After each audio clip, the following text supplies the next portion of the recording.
guys, welcome back to my channel. For today's video, parang first time ko na itong gagawin itong vlog na to sa buong buhay ko. As you can see, nakikita nyo naman meron tayong mga baso dito. And then, I asked some question to my friends. And then, yung ibang question dyan, sila yung nag-isip. So, nakikita nyo naman itong mga baso dito, di ba? Ang video na to ay sagot o lagot. Meron tayo ditong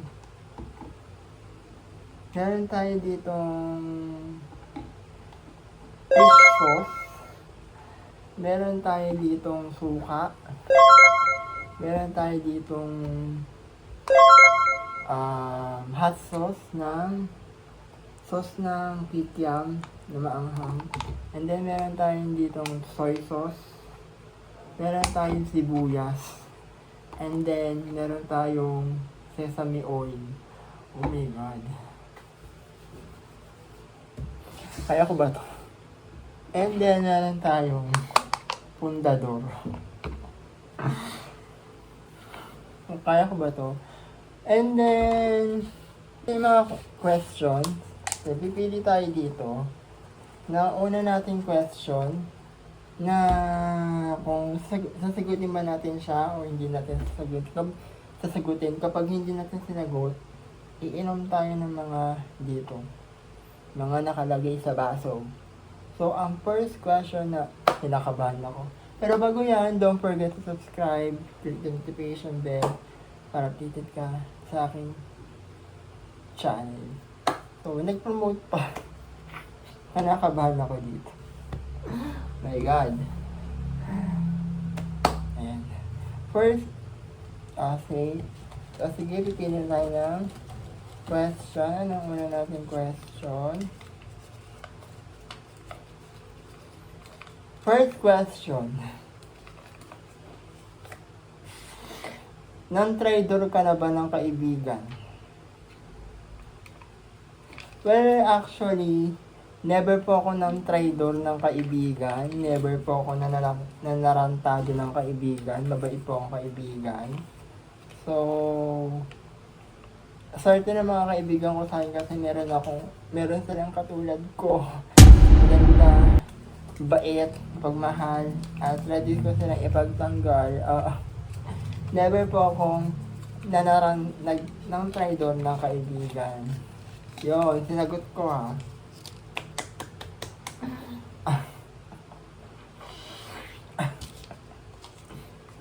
Kasi meron kasi talaga mga magkakaibigan na nagtatrayduran, nagpaplastikan. Pero ako kasi hindi kasi talaga ako ganun eh. As in, ano lang talaga ako eh. Enjoy lang.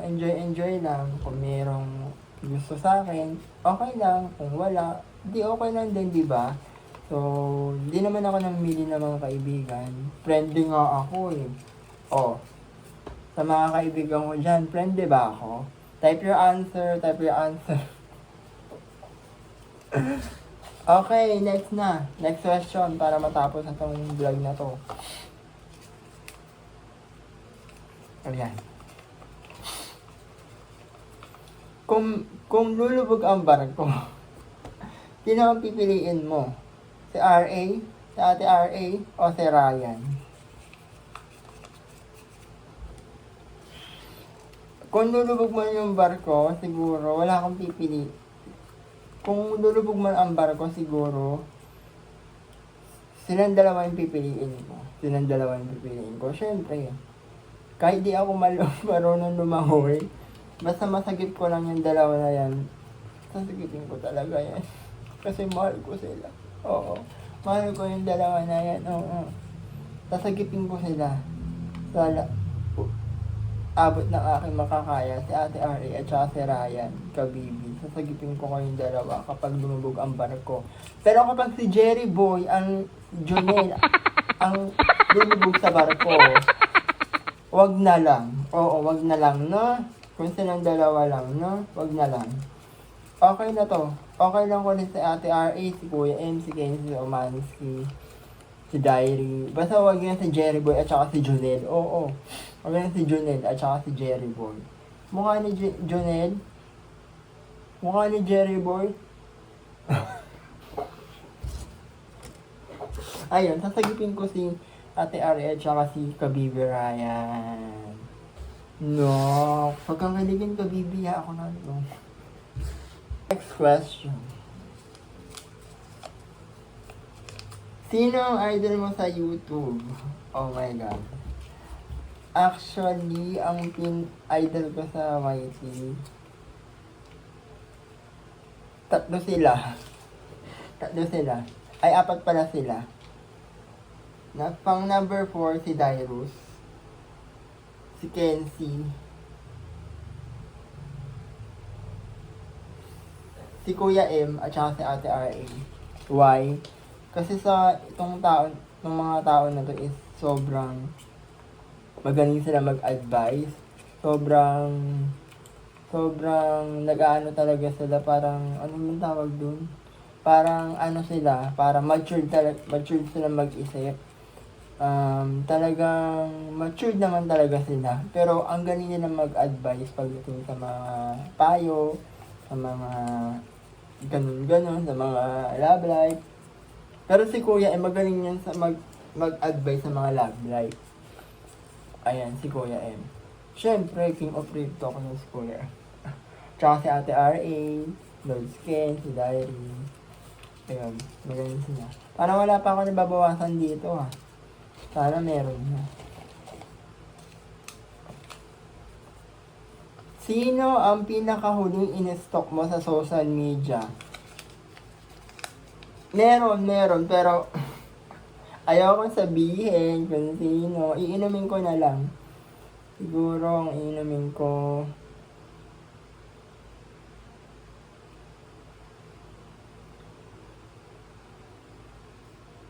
kakainin ko na lang itong sibuyas. Oo.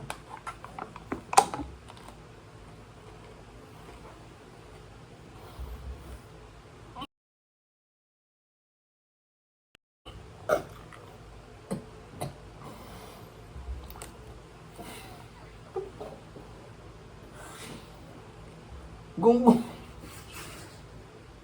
Okay, next question. Ito.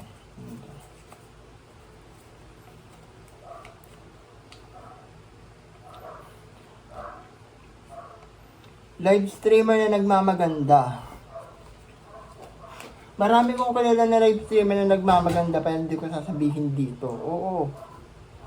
Alam ko kung ilan sila nagmamaganda. Meron nga silang leader eh. Oo, meron silang leader. Pero, hindi ko na sasabihin dito. Hindi ko na sasagutin. Iinom ko na lang siya.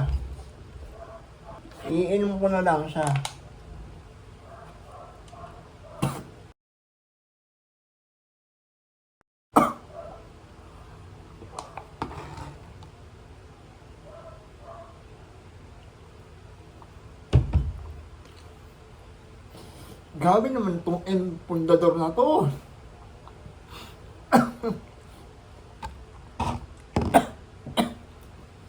Grabe naman yun. Tapos, ito.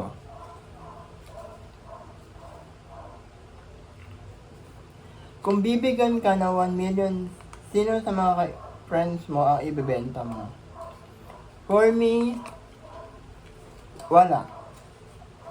For me, kung bibigyan ako ng 1 million, sino sa mga friends mo ibebenta ko? Wala, kasi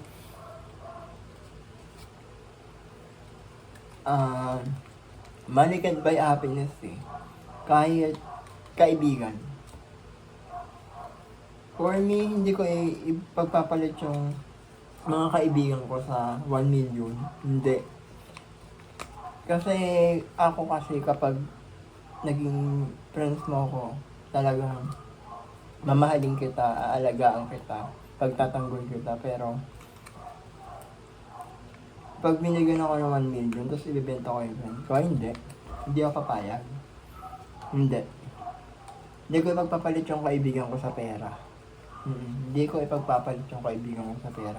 Mas importante yung kaibigan kaysa sa pera.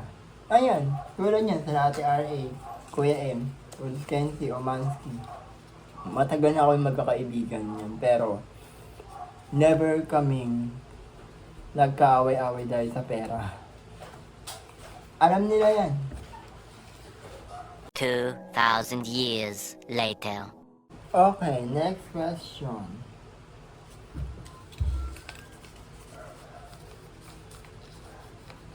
Minsan ba, nag-feel mo na na-offend ka sa mga joke ng mga kaibigan mo? Me as your friend. Ang hirap naman ng tanong mo, kabibi. Hindi, charot lang. Ako, kahit kailan, di naman ako na-open sa mga joke ng mga kaibigan ko. Like you, kabibi. Never ako na-open sa mga joke mo or never ako napikon, di ba? Ayan, sa mga joke ni ate, nila ate Ari, ni Kuya M, kahit nag-aasaran na kami ng malala, nagsosoplakan, never kaming napikon sa isa't isa.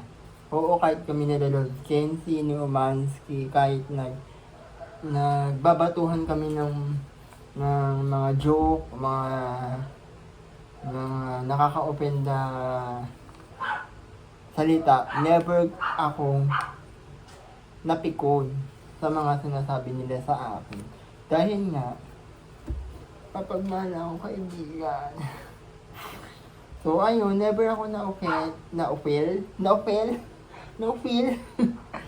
ako na-offend sa mga joke ng mga kaibigan ko. Swerte ko nga sa inyo. Dahil meron na akong kayo. So, love you, Ting Gonggong. Never ako na-open sa mga joke nyo. Dito lang ako palagi sa inyo. Never ako alam niya Ate Ariel, never ako napikon, never ako na-open sa mga joke namin sa isa't isa. Yun. Yay! Next question.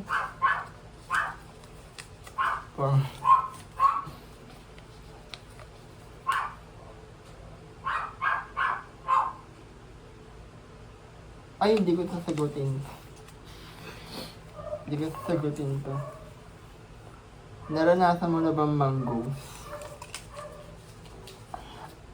Ako yung gino-ghost. Oo, ako yung gino-ghost. Ako yung gino-ghost. Ako yung gino-ghost nila.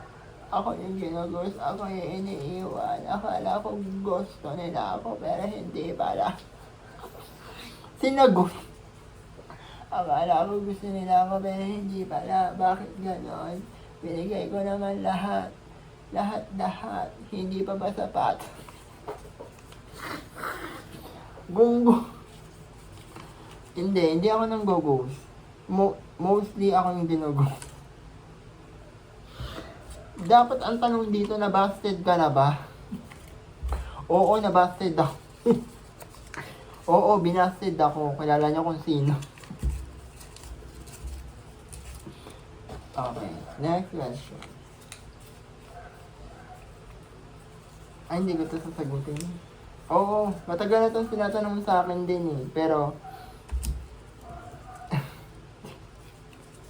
pakialam nyo ba kung ayoko mag-asawa? Ha? Bakit ba? Ano ba gusto nyo, ha? Hindi. Hindi ako mag-asawa. Kaya na lang, okay? Next question. Sabi ko hindi ko sasagutin pero sinagot ko. Gung. Live streamer na Inglaterra. Ay nako. Marami kong kilala pero di ko sasagutin. Marami akong kilala pero di ko sasagutin. Kaya inom na tayo ng suka.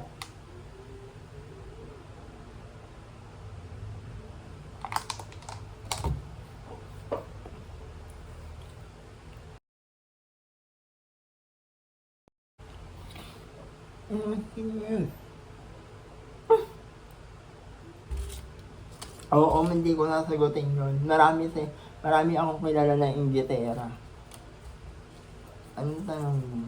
Oo, marami kong kilala na Inglaterra na live streamer, pero sarado ko yung bibig ko kasi baka nanonood sila dito. Hoy, girl, nakabantay ka dito ha. Walang apam dito. Ayun, kilala ko sila. Marami akong kilala na inggitera, pero quiet na lang ako. Okay, next question. Ano ang sikretong tinatago mo sa magulang mo? Ang sikretong tinatago ko sa magulang ko ay mapa. Lalaki rin ang gusto ko.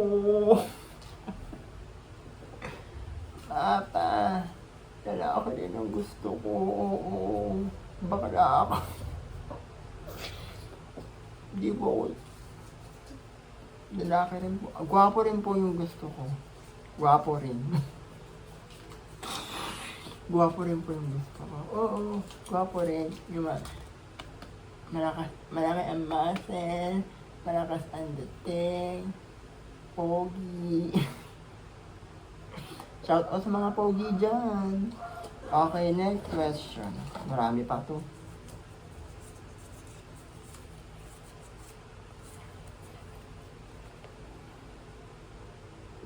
Ano yung status ng puso mo ngayon? Masaya. Saya. Masaya po ang status ng puso mo ngayon kasi although kahit single tayo, may nagpapasaya sa atin.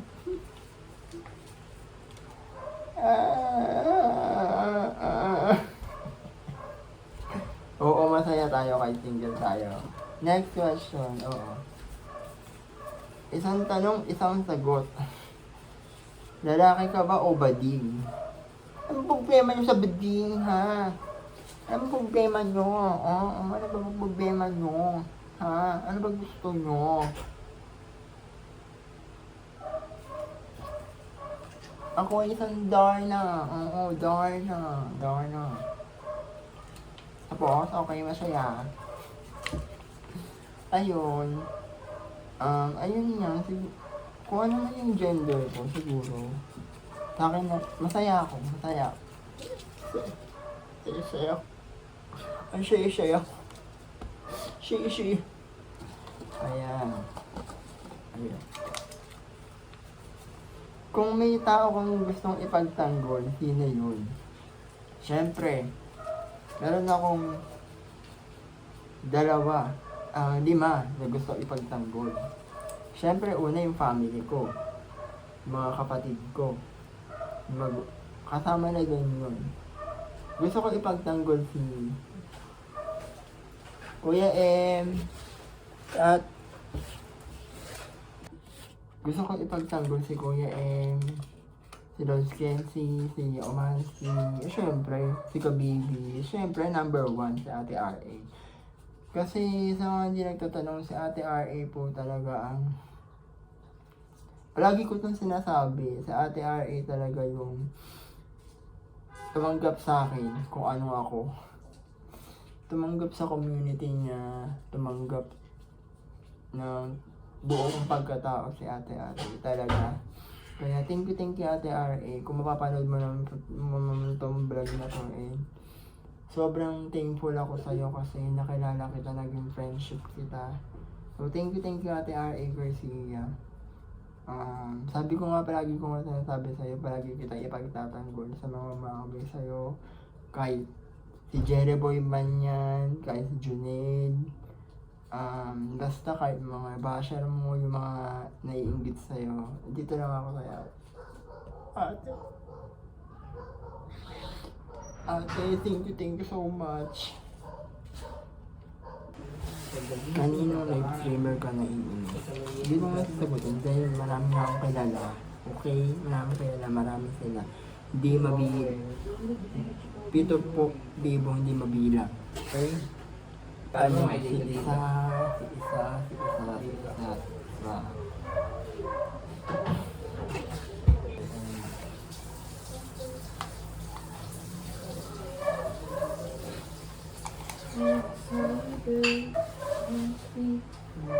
Alat. Kung papipiliin ka ng jojowain, Jereboy o Jonel, Wala. Kahit sila pa natin lalaki sa mundo, wala.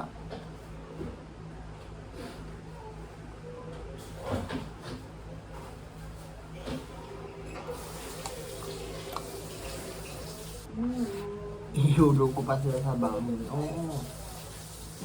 Very boy. Wait.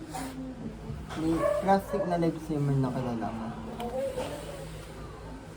Marami na rin. Hindi ko na sasabihin dito. Marami. Kaya hindi ko na lang.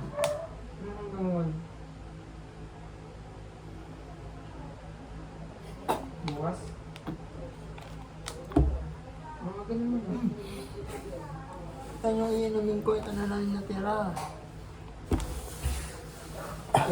Marami kong kilala na plastic na live streamer. Hindi ko na sabihin kung sino.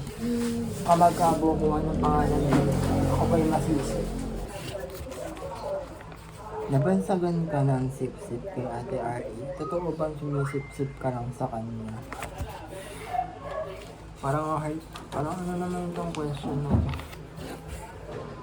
Thank you sa tanong. First of all, kahit kailan hindi ako sumisip kay Ate R.E. Maraming nagsasabi na sumisip-sip ako sa kanya, pero never akong sumisip kay Ate R.E. Never akong sumisip kay Ate R.E. Sadyang ano lang talaga ako, Parang major PE lang naman. madali lang talaga akong lapitan ni Ate R.E. kapag kailangan niya ako, kapag may magpapatulong siya. Pero Ayun pala maapi. sip-sip, hindi ako sip-sip sa kanya. Hindi ako naging sip-sip kay Ate R.E. Content. Sa mga sinasabi niyo sip-sip ako, pero wala ba kayo? Wala. Oo, mabait ako. Hindi ako sip-sip.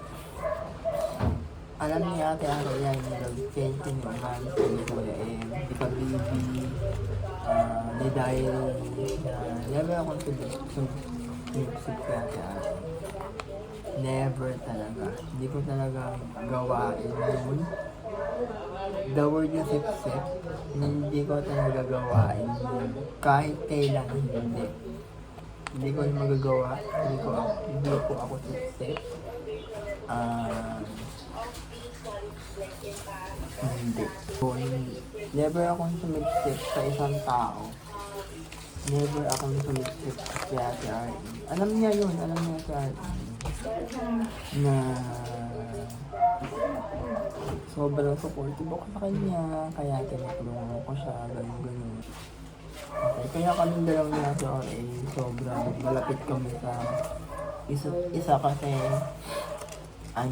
sobrang bait niya rin sa akin. Sobrang grabe si Ate R.E. makasupport. Grabe. May iba talagang na hindi siya na-appreciate.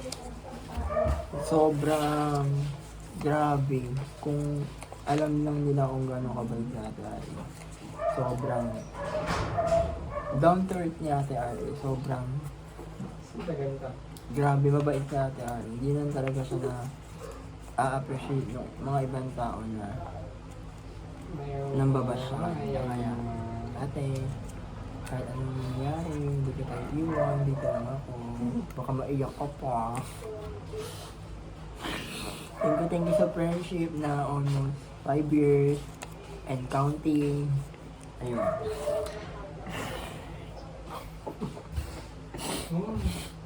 Thank you.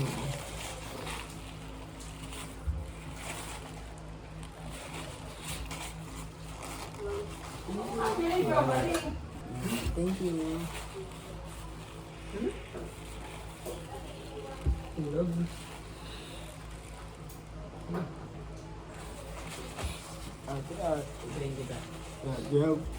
Yup. The last question, ano masasabi mo sa mga basher? Bash lang kayo ng bash hanggang kayo manigas. Dahil pag kayo nanigas, wala na kayo bukas.